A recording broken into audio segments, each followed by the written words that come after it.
round point. I had a boy in my class.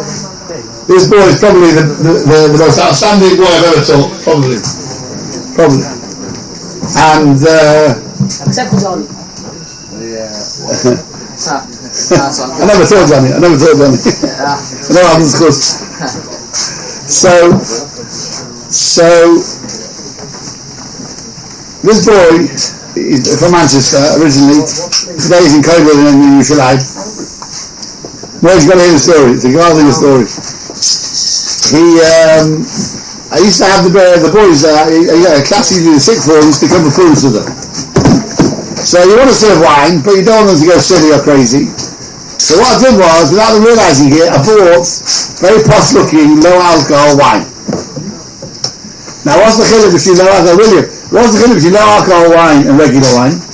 They need to drink more. So regular wine is around 14% of strong wine. 13%, yeah. And low alcohol is 3.5. Right? So you can drink 4 cups of low alcohol wine is the equivalent of 1 cup of full strength wine. So 8 cups, which is quite a lot of drinking. Yeah, so they think they're drinking. And I knew it was the equivalent of 2 cups of wine, which is not a terrible amount to drink at a Purim Seder. Especially over a long time. Yeah. So it worked very well. And the word silly, no one was sick. That was had a big warning from my wife. If anyone's sick, you're not doing this again.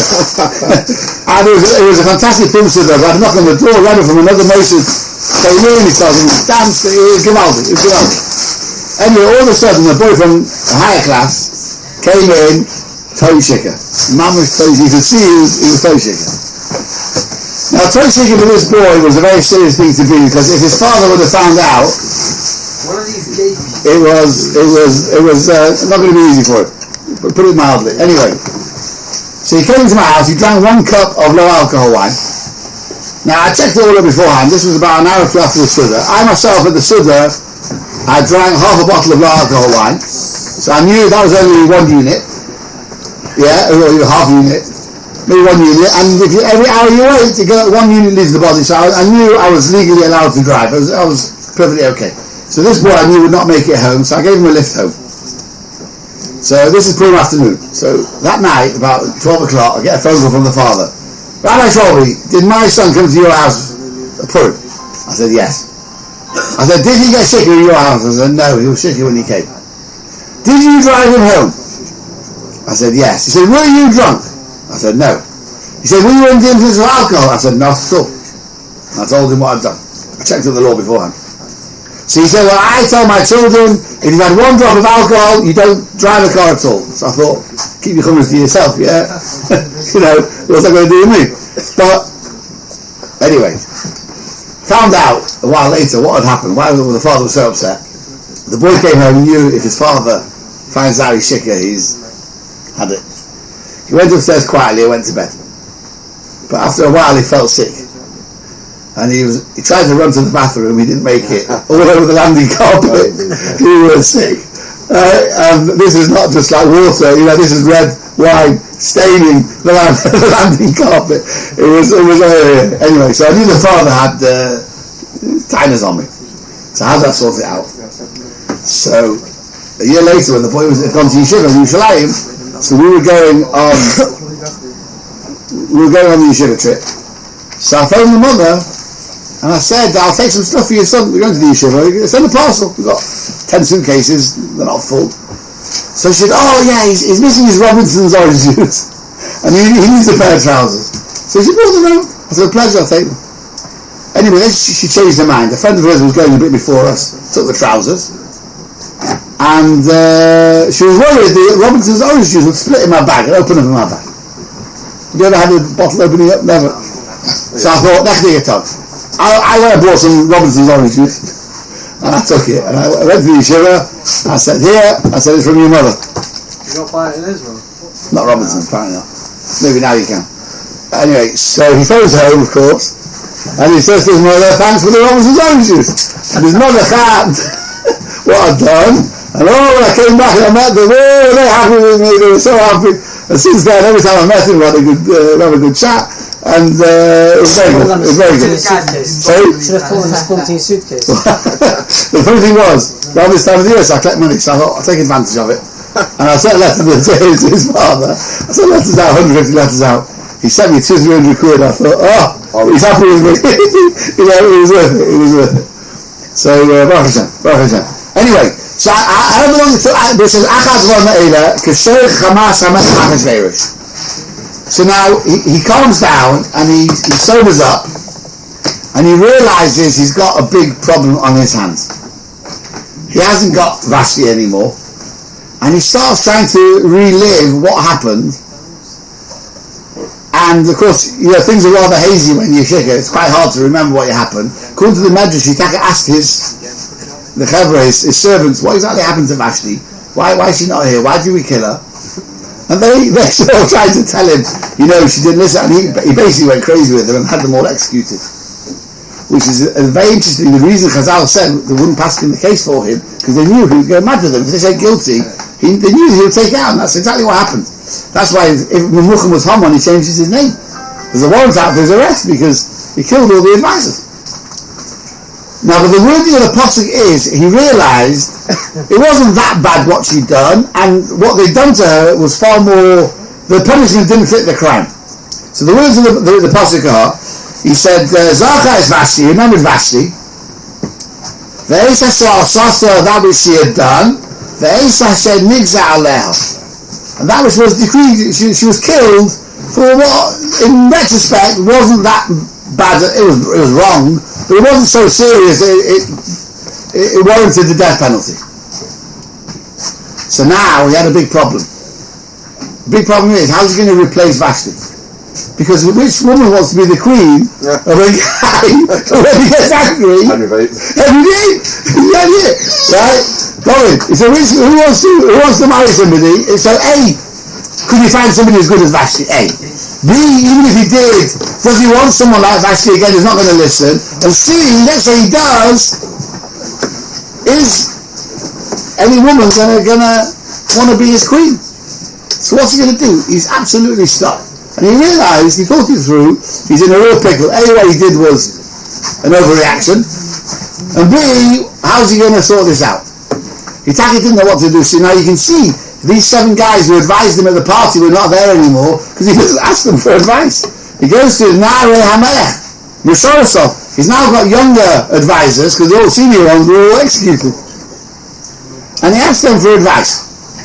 Now Chazal say there's 4 good things about Achashverosh in the Megillah, and this is one of them. He always asked advice, which is considered a very good thing to do. So they came along and said to him, well, to a certain degree, you can replace Vashti. And this is how to do it. Now, we know, Chazal tell us, at the party, they were all having a debate, where are the most beautiful women from? And he claimed that the Kasdim are the most beautiful.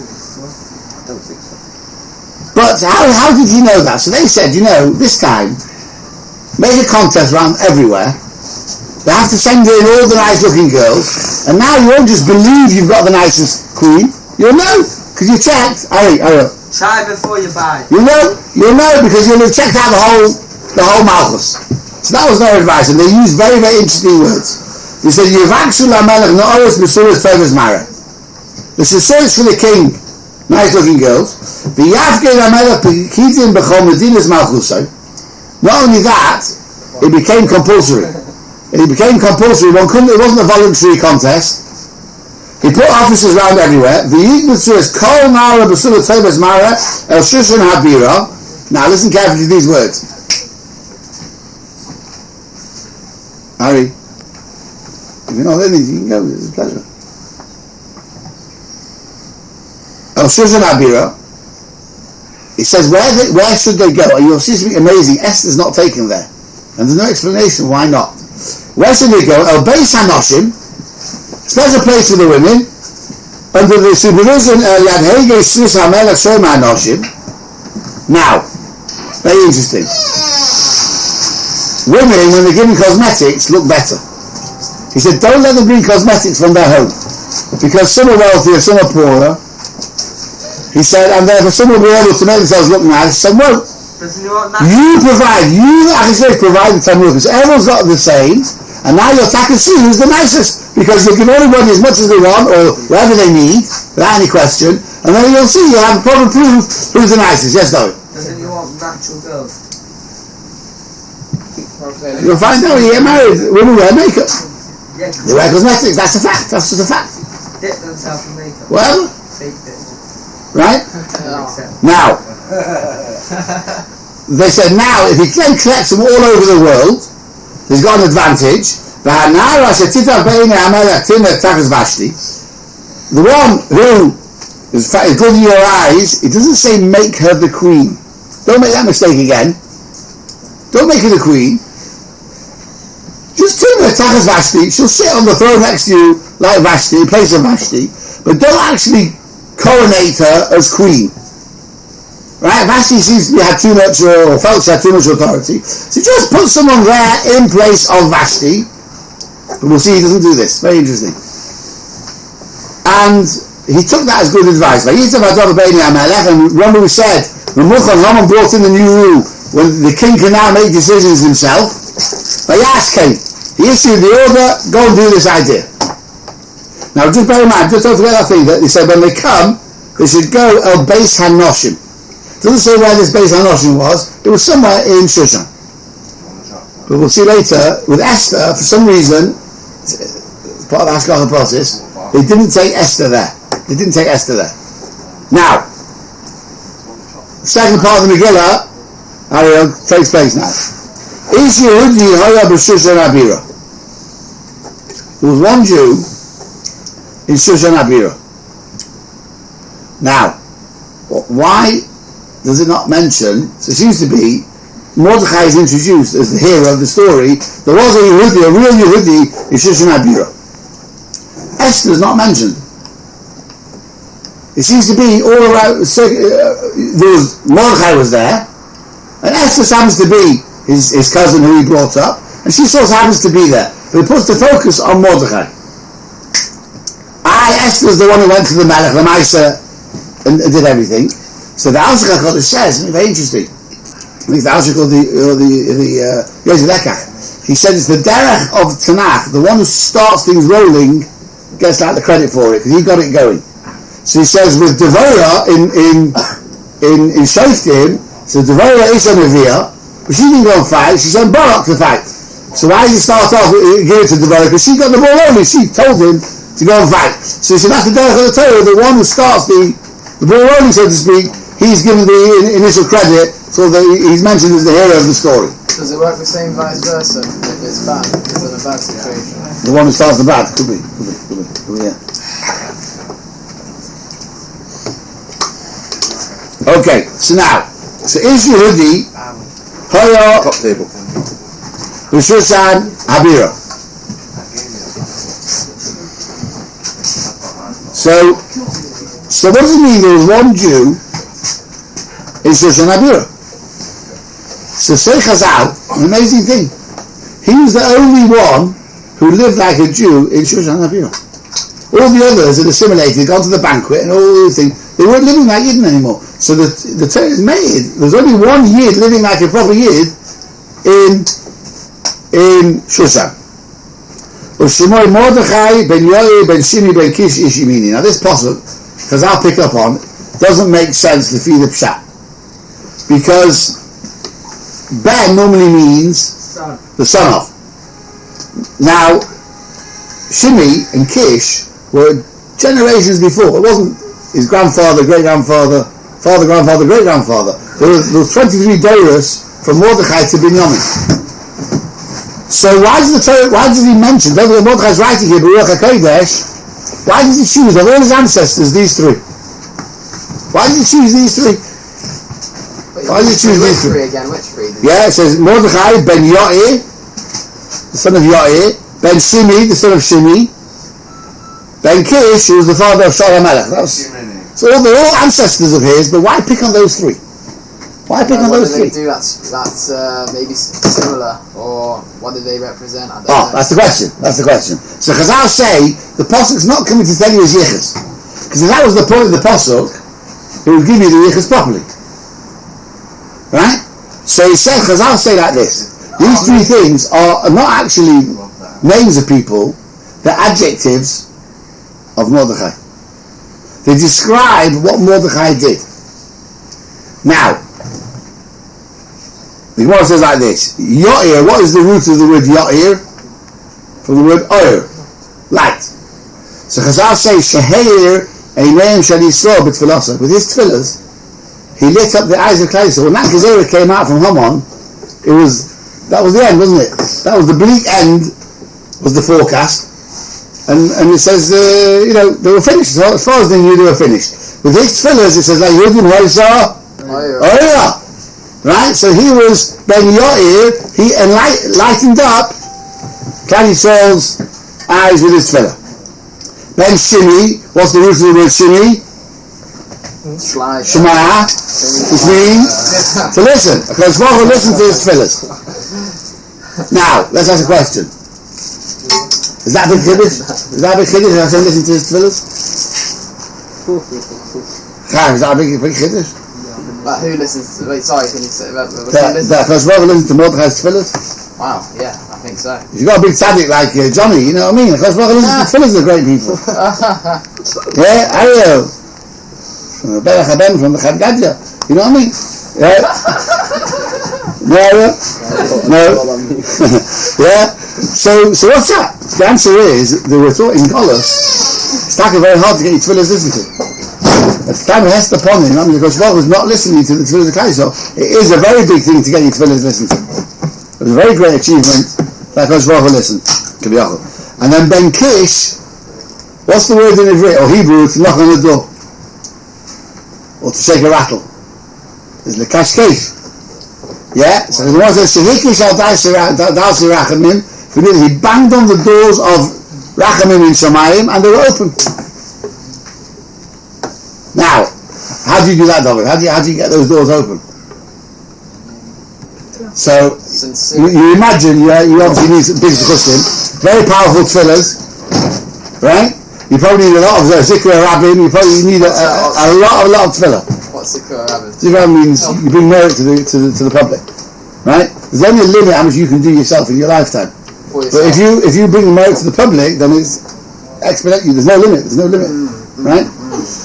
So he was able to force open the Shari Rachim Shemam. Now don't forget, when we had the Beis Hamikdash, okay, and the skin is close to Klal Yisrael, it's very, very easy for tefillahs to go up. Very easy. The Beis Hamikdash was a base tefillah, and Panos was very easy, David. Do you know that? Panos was so easy. Reza Nabish's writes, when we had a Beis Hamikdash, there was such a shefa in Eretz Yisrael, you were allowed to give all your money away to stock it. And the next day, more money would turn up, more shefa would turn up. Wow, what's shefa? What's a shefa? From a Kosh Baruch Hu, from a Kosh Baruch Hu. Right? I know shefa, it's on Barry New Road. That's right. So it's amazing we've lost unfortunately the feeling, yeah? People go through Shilas, yeah, and you see big motion, right? But you've got to go all the way to Korostir, and not everybody's had stories, some have bigger stories, better stories, but can you imagine being able to go to the Beis Hamikdash every day, living in Yerushalayim, or Oile Regel, and anything? We're talking about, we don't know what we're missing, we don't know what we're missing, right? Now, but so he managed to achieve that, even in Golos Bavel, and Klal Yisrael were not on the best behaviour, he got HaKadosh Baruch Hu to open up the Shari Rachim. And I want to tell you a chiddush, guys. I saw this every year they bring out a kuntras on Purim. I can't remember, it's from some of the Hasidic as well, I can't remember the names exactly who and what. But they said, we know on Yom Kippur, the Sultan is not Makatrik on Yom Kippur. There's not what? That's why Yom Kippur is a very special day to daven, because there's no, the tefillahs go straight up, there's no Sultan in the way. Mordechai and Esther asked the Kadosh Baruch Hu to give Purim the same din. That's why it's Yom Kippur. That's where it comes from, this remez. That on Purim as well, the Sultan is not Makatrik on your tefillahs on Purim. That's why it's a very opportune day to daven. You've got anything you need to daven for on Purim. Now, some say you should daven for one thing, all three tefillahs. So some say, they say Mincha on Purim is that Mincha on Yom Kippur. It's got the same sort of darga of tefillah. It's supposed to be very, very special. And they say, some even say, brought down, that the reason for getting sick on Purim was in case a guy will daven for something which Hashem doesn't want to give him, he'll get drunk and he'll forget to daven. That's the real reason why the Inni getting shikha. Right? And I know somebody told me a Mudlik Maisa. He said he had a friend who had been married for years and didn't have children. So he said he learns about this, the Purim is the day to daven. So he decided he's going to daven for his friend on this Purim. And he told me, he said, he davened Ma'ariv Gavaldi. He davened for this guy. He said, Shachris, he davened Gavaldi. And he thought, oh, this is it, it's going to work. He said, an hour before Mincha, he did something daft. He drank a bottle of wine on an empty stomach. He said, he went straight to his head. He said, and he couldn't daven Mincha. And then he saw it's not just a battle. It's not just a battle, this thing about getting shikha. He said, he realised it's fucking true. He said, he davened so well. He really thought, one more Mincha. And it'll be pale, the tefillin will work. He said, he got shikha and couldn't daven Mincha. Quite amazing. But I saw they bring out these countries every year. You find them in the shul sometimes. They have a little thing about the power of tefillah on. Some people get up early, said the whole Tehillim before Shacharis on Purim to enhance, and then daven for what they want on Purim. It's a very, very special day. But you see, it all came about from the tefillahs of Mordechai. So you see, it's a day of tefillah. It was activated. The whole Yeshua of Purim was from the tefillahs of Mordechai. If you look in the Targum, the whole time Mordechai is on the sea, he's davening. The whole time he's davening. So here, Chazal tell us that these three words in the Pasuk are describing the impact of his tefillahs. But our old to be like, he decides one day to be really serious, and he decides one day to be full of joy. I like how two opposites. Oh, okay. Here's the question. Yeah? How can, so which day is very serious?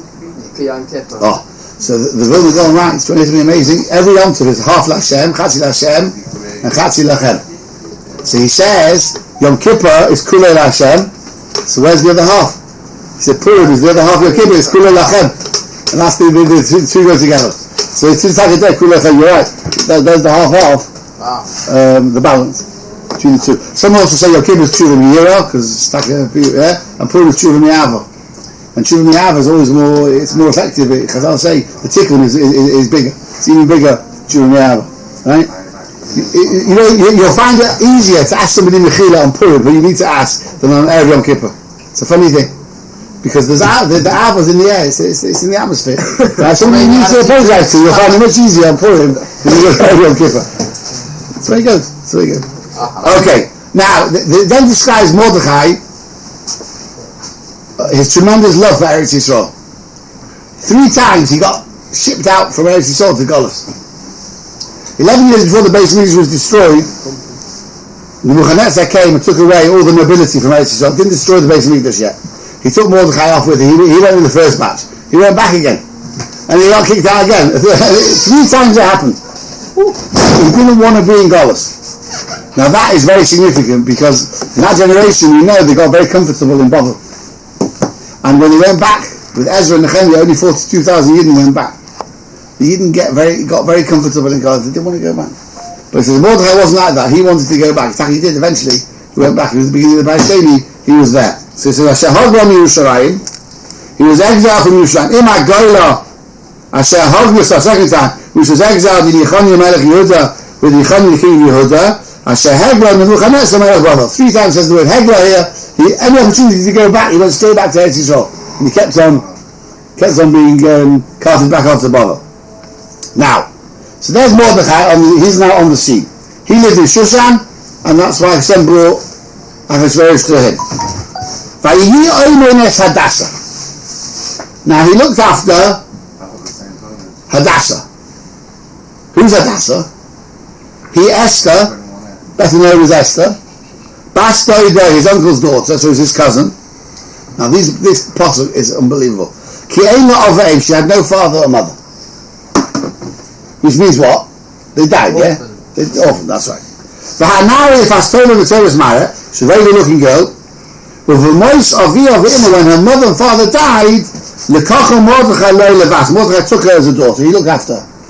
She had no one to look after her. But there's a repetition here. If it says her mother and father died, obviously she had no mother and father. So why does it stress in the